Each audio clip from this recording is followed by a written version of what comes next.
Bonjour, chers camarades. Donc aujourd'hui, j'ai senti la nécessité de faire une petite vidéo pour expliquer ce qu'est la démarche marketing, c'est-à-dire c'est quoi le marketing concrètement. Parce que beaucoup de personnes confondent donc de ce point de vue-là l'optique marketing à l'optique vente. C'est-à-dire que le marketing est différent de la vente. Mais pour certains, donc le marketing, c'est de la vente. Donc il est important quand même de faire une petite vidéo. Et donc cette vidéo va s'adresser particulièrement donc aux étudiants, mais toute personne qui veut connaître ce qu'est le marketing et c'est quoi la démarche marketing peut, de ce point de vue-là, euh, avoir un certain nombre d'explications et d'informations dans cette vidéo. Alors, j'ai discuté avec un ami qui fait des études en finance et qui est très intéressé par le marketing. Et donc, je lui avais dit que le marketing, en fait, c'est une discipline qui est transversale. C'est une discipline qui touche, en fait, plusieurs domaines, que ce soit la psychologie, la sociologie, la philosophie, l'économie, le droit, etc. Donc, le marketing est partout de ce point de vue-là.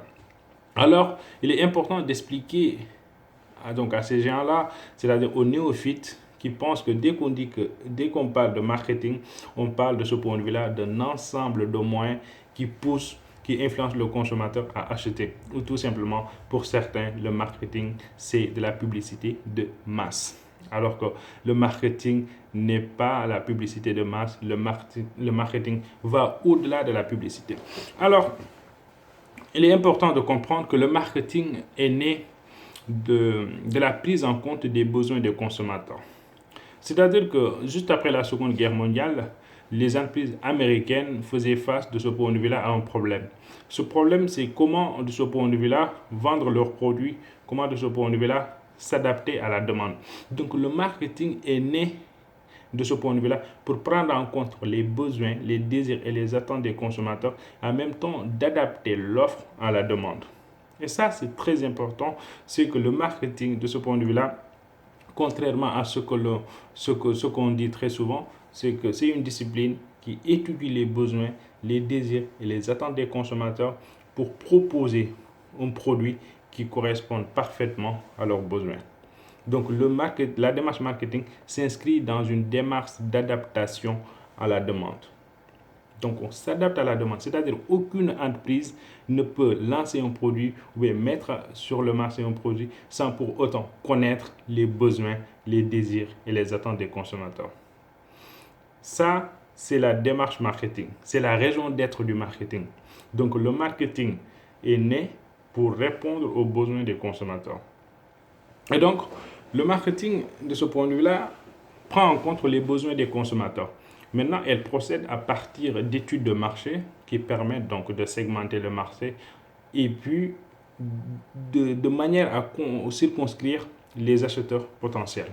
C'est ça la démarche marketing.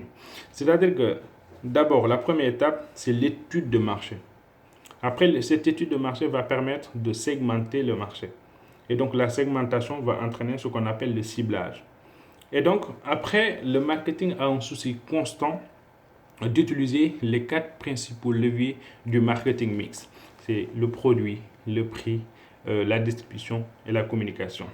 Donc, le marketing, par rapport, contrairement aux autres disciplines, elle révèle une étonnante capacité d'adapter aux mutations sociales et de ce point de vue-là aux aspirations des consommateurs. C'est ça, en fait, qui est très important dans le marketing. Le marketing est une discipline qui s'adapte donc aux transformations de la société, aux mutations sociales, en même temps aux aspirations des consommateurs. Raison pour laquelle on dit en marketing que le client est roi. Le client est roi parce que, en fait, le marketing place les clients au centre des préoccupations de l'entreprise. Parce que si vous avez une entreprise, le but de toute entreprise, c'est de réaliser du profit, du bénéfice. Mais pour réaliser des bénéfices, il faut vendre. Et pour vendre, il faut des clients. Donc le marketing a très bien compris qu'il faut placer les clients au centre des préoccupations de l'entreprise. Maintenant, revenons à la démarche marketing parce que c'est ça le but de cette vidéo. Alors, le marketing, c'est d'abord une étude de marché. Donc le but, l'objectif de toute étude de marché, c'est de collecter et d'analyser des informations qui vont servir de base aux prises de décision marketing. C'est-à-dire que le directeur marketing, avant de prendre une décision, il doit d'abord disposer d'un certain nombre d'informations. Et ces informations-là, en fait, doivent refléter la réalité du marché. C'est ce qu'on appelle le formalisme d'étude du marché, qui est donc traduit par, de ce point de vue-là, l'objectivité. Donc, il faut des études qui reflètent donc la réalité du marché. C'est-à-dire de permettre au directeur marketing de disposer un certain nombre d'informations pour pouvoir prendre des décisions qui vont respecter les besoins, les désirs et les attentes des consommateurs. Donc ça, c'est l'étude de marché. Donc une fois que le marketeur, le directeur marketing, le département marketing a à sa disposition un certain nombre d'informations, maintenant il faut commencer la démarche marketing, c'est-à-dire segmenter. Donc revenons maintenant à la segmentation. J'espère que vous avez sans doute entendu parler de la segmentation marketing. C'est quoi la segmentation? Vous savez, la segmentation repose sur l'idée que le marché est hétérogène. C'est-à-dire qu'il y a plusieurs consommateurs et ces consommateurs ont des besoins, des désirs et des attentes qui sont différents. Maintenant, vu que l'entreprise ne peut pas satisfaire l'ensemble des besoins, donc l'entreprise doit segmenter. Segmenter, ça veut dire découper un marché. Et un segment, c'est un ensemble homogène de consommateurs. C'est-à-dire des consommateurs qui ont les mêmes besoins, les mêmes désirs, qui vont former un segment. C'est ça la segmentation.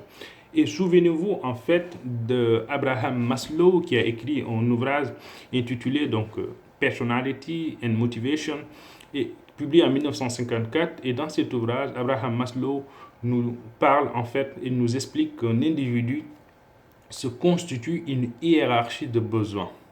Donc il y a des besoins élémentaires, des besoins de sécurité, besoins d'accomplissement, d'estime de soi, etc. Donc il explique et il met en évidence quelque chose qui est très important. C'est-à-dire que ce sont les besoins insatisfaits qui animent donc de ce point de vue-là le comportement humain, qui poussent l'individu à consommer, les besoins insatisfaits. Donc il faut de ce point de vue-là trouver une réponse à ce besoin insatisfait pour trouver la paix. C'est comme l'amour. Si vous aimez une personne, donc un cœur qui a un manque d'amour, il faut que ce cœur retrouve donc l'amour pour avoir la paix du cœur. Vous comprenez? Ça, c'est très important. C'est très important parce que le manque, c'est ce qui déclenche l'acte d'achat. Le besoin, c'est ce qui déclenche l'acte d'achat. Donc, on comprend avec Abraham Maslow, grâce à son pyramide des besoins, que l'individu se constitue une hiérarchie de besoins.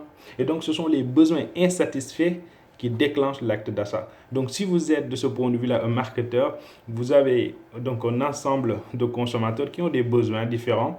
Donc, il faut identifier quels sont les besoins qui sont insatisfaits par le marché, par les produits qui sont en place. Donc, il n'y a pas de business sans une opportunité. Et donc, il n'y a pas de ce point de vue-là de consommation sans besoin. Ça, c'est la segmentation. C'est le fait de découper un marché en sous-ensemble homogène de consommateurs. Voilà. Donc, une fois que vous avez segmenté le marché, maintenant, il faut cibler. Et c'est quoi le ciblage? Le ciblage, en fait, c'est le fait d'évaluer l'attractivité et la rentabilité d'un segment. Donc, vous avez plusieurs segments. Vous allez identifier le segment qui est le plus attractif et le plus rentable. Vous comprenez? Qui va permettre à l'entreprise de réaliser des bénéfices, du profit. C'est ça le ciblage. Maintenant, une fois que vous avez segmenté, vous avez ciblé, maintenant, il faut positionner. Et c'est quoi le positionnement? Le positionnement se définit toujours par rapport aux offres concurrentielles et aussi à la demande. C'est très important de comprendre cet aspect-là. C'est-à-dire qu'il y a la concurrence, il y a les offres concurrentielles, il y a la demande. Le positionnement permet à une marque ou à un produit d'occuper une place très importante dans la tête, dans la psychologie du consommateur. C'est-à-dire que dès que le consommateur voit votre marque, votre produit, il sait identifier votre marque ou votre produit par rapport à l'ensemble des marques concurrentes ou bien des produits proposés par les concurrents. C'est ça le positionnement. Le positionnement se définit toujours par rapport à ces deux éléments. Vous avez les offres concurrentielles, vous avez la demande, les attentes des consommateurs et les offres proposés par les concurrents. Donc, c'est à partir de ces deux éléments qu'une entreprise va définir son positionnement. Quelle est la place que j'occupe dans la tête du consommateur? Quel est l'élément qui va me différencier? C'est ça le positionnement. Donc, voici en quelques minutes la démarche le marketing stratégique en fait. Le marketing stratégique, c'est la segmentation, le ciblage et le positionnement. Segmenter, c'est découper un marché en sous-ensembles homogènes de consommateurs. Le ciblage, c'est d'évaluer l'attractivité et de ce point de vue-là, la rentabilité d'un segment. Donc après, on va choisir le segment le plus rentable et le plus attractif. C'est ça le ciblage. Et le positionnement, c'est comment, de ce point de vue-là, trouver une place dans la tête du consommateur. Comment mettre en place un certain nombre d'éléments qui permettent donc au consommateur d'identifier notre marque et notre produit. Donc, une fois qu'on a parlé du marketing stratégique, maintenant la deuxième étape de la démarche marketing serait de ce point de vue-là le marketing opérationnel, c'est-à-dire les 4 P, le marketing mix. Vous savez, le marketing mix correspond à l'ensemble des principaux leviers d'action manipulés par l'entreprise pour influencer le consommateur. Et parmi ces 4 principaux leviers, nous avons le produit, product en anglais, nous avons le prix, place en anglais, nous avons price, voilà le prix, et la distribution, place, et la communication, promotion. Produit, prix, distribution, communication, ce sont les 4 principaux leviers donc, qui sont utilisés et manipulés par l'entreprise pour influencer le consommateur. Et donc, il est important quand même de parler de la politique de produit, qui est le premier levier d'action du marketing mix. Donc, la politique de produit d'une entreprise englobe l'ensemble des choix relatifs aux caractéristiques techniques et commerciales. Et donc, qui dit caractéristiques techniques, dit de ce point de vue-là, composition, dimension. Donc, les caractéristiques techniques sont d'ordre physique. Si vous avez un produit, donc, tout ce qui est la dimension du produit, sa composition, etc., c'est ce qu'on appelle les caractéristiques techniques. Maintenant, les caractéristiques commerciales, c'est en fait la perception, l'image de marque, etc. Donc, c'est plutôt subjectif, les caractéristiques commerciales. Donc, la politique de produit, vous venez de comprendre, c'est l'ensemble des caractéristiques techniques et commerciales d'un produit. Mais on ne peut pas parler de la politique de produit sans parler de la gamme de produits. Parce qu'il est très rare qu'une entreprise ne fabrique qu'un seul produit. En général, les entreprises disposent des portefeuilles de produits. Et donc, il est important que, vu les différences qu'il existe, de pratiquer une politique commerciale spécifique par rapport à chaque produit. Et ça, c'est très important. Donc, on ne peut pas parler également de la politique de produit d'une entreprise sans parler de la marque. C'est quoi une marque? Une marque permet de ce point de vue-là d'identifier un produit. La marque permet à une marque, à un produit, de se différencier des autres produits. Ça, donc la marque est un élément qui permet de différencier donc un produit par rapport aux produits concurrents. Donc, on a parlé de la politique de produit. Maintenant, on va parler de la politique de prix.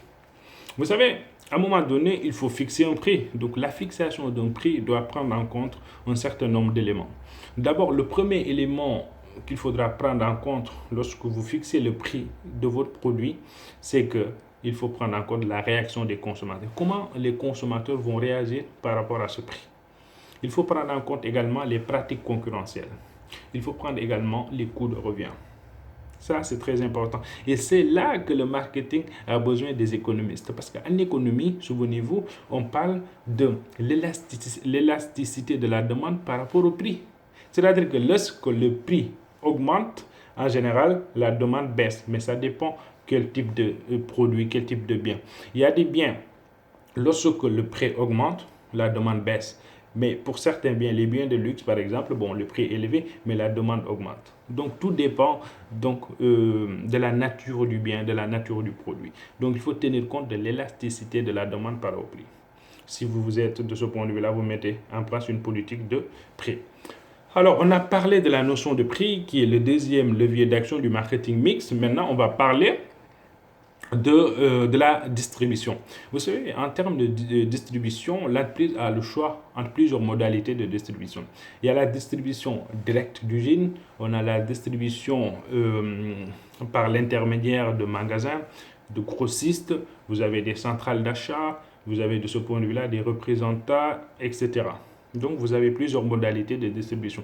Mais ce qui est important à retenir au niveau de la distribution, c'est que le choix d'un canal de distribution a un caractère stratégique. Vous savez quoi? Parce que dépendent de lui certains résultats. Par exemple, la réalisation d'un volume suffisant de vente dépend du canal de distribution. L'image de marque également. Donc, raison pour laquelle il faut être très vigilant lorsque vous définissez la politique de distribution d'une entreprise. C'est-à-dire, et en même temps, le choix du canal. Parce que beaucoup d'éléments dépendent de ce canal de distribution-là. La réalisation du chiffre d'affaires, du profit, la perception, l'image de marque, etc. Donc ça aussi, c'est très important. Maintenant, revenons. Maintenant, on va finir avec le dernier élément, le dernier levier du marketing mix, qui est la communication. Vous savez, la communication, c'est quoi en fait? C'est le fait de transmettre un message. Et la communication n'est efficace que lorsque l'entreprise arrive à modifier favorablement donc les comportements du consommateur. C'est ça la communication, c'est le fait d'influencer le consommateur à acheter. Et donc il faut modifier favorablement. Donc la communication n'a de sens, n'a d'intérêt que si en fait l'entreprise arrive à modifier, à influencer le consommateur à acheter donc ses produits. Donc voici l'importance de la communication au sein d'une entreprise. Et donc il y a plusieurs méthodes, plusieurs moyens de communication, la publicité, le mécénat, etc., etc. Donc nous venons de voir donc la démarche marketing qui part donc des études de marché pour aller jusqu'au marketing mix. Donc le marketing stratégique, le marketing opérationnel. Donc le marketing stratégique, on a la segmentation, découper un marché, le ciblage, évaluer l'attractivité et la rentabilité d'un segment, le positionnement, c'est-à-dire occuper une place très importante dans la tête du consommateur. Donc, et après, on a le marketing mix qui est, de ce point de vue, l'ensemble des leviers d'action utilisés par l'entreprise pour influencer le consommateur. On a le prix et le produit, on a le prix, on a la distribution, on a la communication. Ce sont les 4 P. Donc, merci beaucoup. Je pense bien que cette vidéo va vous servir de comprendre, de ce point de vue-là, la démarche marketing. Donc, bon week-end et de ce point de vue-là, prenez soin de vous. Merci.